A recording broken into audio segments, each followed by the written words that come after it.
L'Automobile Club di Agrigento si fregia di una bella ed esaltante vittoria di Salvatore Scannella nell'assoluta Under 25 e di Pellitteri Nazareno nella classe A7.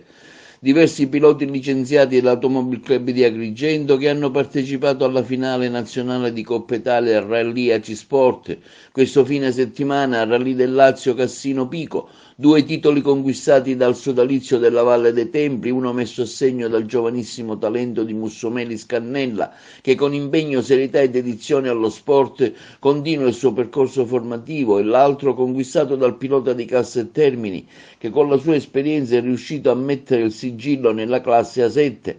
Subito le congratulazioni dell'avvocato Salvatore Bellanca nella qualità di presidente dell'Automobile Club di Agrigento, nonché delegato provinciale dell'ACI Sport, che a nome del consiglio direttivo, della commissione sportiva, del direttore e di tutto